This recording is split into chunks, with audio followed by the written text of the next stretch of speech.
Hi everyone, it's Nikki and I am back with yet more of these author questions for you. So today we are doing questions 25 to 30.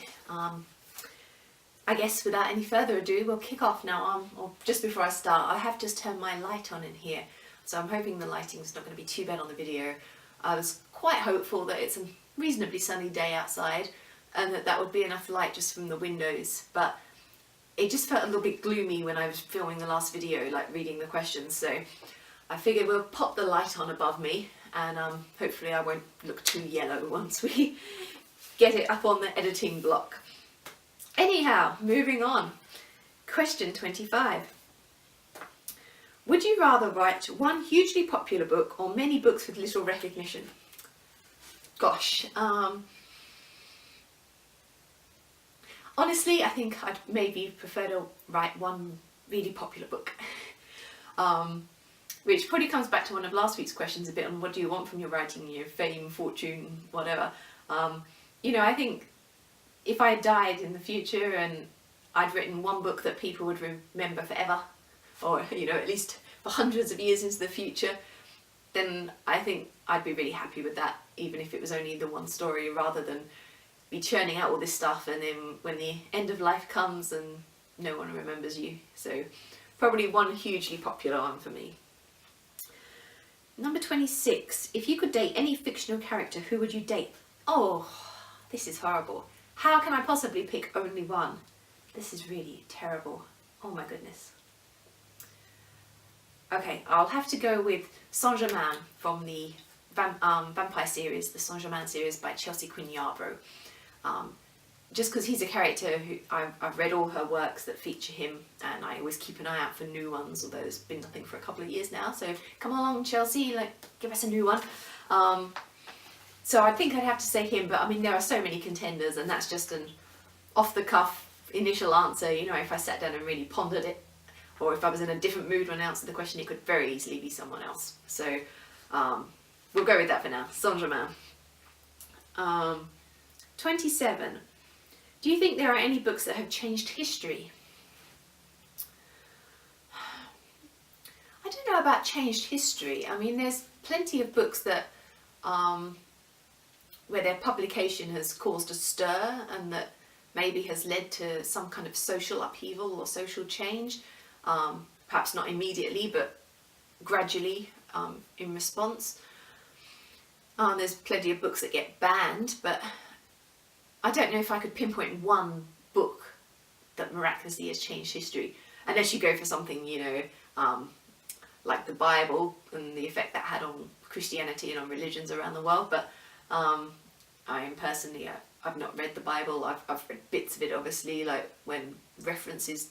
It's always helpful to know a little bit, because sometimes people reference biblical stories in other texts, so just for intertextuality it's handy, but I'm not a Christian, so I don't really read the entire thing through from cover to cover. But so maybe you could say that in terms of the impact that had. I mean, perhaps that is a good one, because if you think about the first English language Bible and the effect that had during the sort of Tudor era.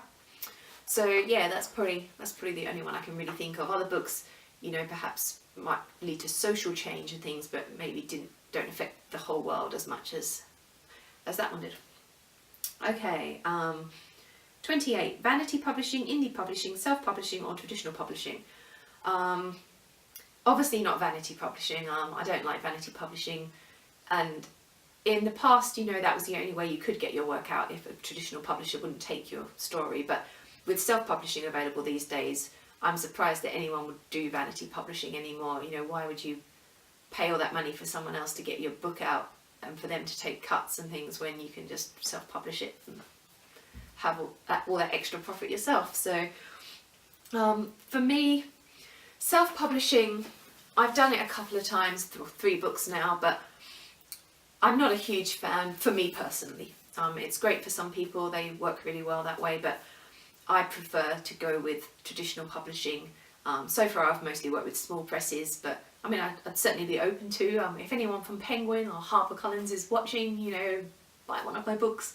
I'd be happy to go with a bigger publisher in the future, but for now I'm really happy with the small presses as a way to get my work out there.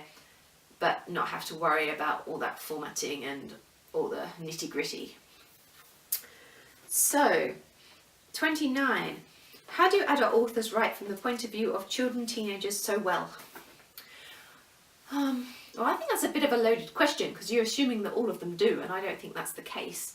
I mean, I personally wouldn't attempt to write I don't really write any characters that are much younger than sort of about to head to uni, like new adult sort of age. I mean, I guess the authors that probably do it best are the ones that are maybe in their early 20s, who have only just come out of teenagehood, if we can say that. I don't even know if that's really a word, but I'm going to say it on the video, teenagehood. And so they've still got really strong memories. I mean, for me now, in my mid-30s, trying to think back to my teenage years, I mean, I know they weren't great. I don't have particularly fond memories of high school and things, but, you know, I'm not sure I'd want to write a character in that way. Yeah, I think there's a big assumption there that all adult authors do write them well, and I don't think they do. But I think it depends on how close you are to that age still, how strong your experiences at that age were, that you still have really vivid memories of them, about how you felt about things that happened to you. When it comes to writing children's books as adults, I mean, obviously, I'm sure many of the people that are writing children's books would have children themselves or be around young children. So you're seeing the sort of things that they're reading, you're responding to them and seeing the way they speak, the way they react to things, and then you can all use that experience in the books. I guess that's all I can say about that one. And the last question for today, gosh, they go quick, don't they, doing 6 at a time. What do you think of fan fiction as a writing medium? Do you think it has credibility? Yes and no.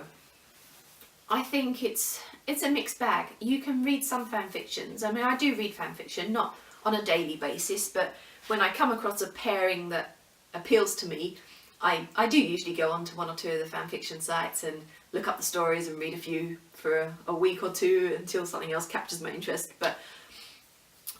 And I find some pieces that are really well written.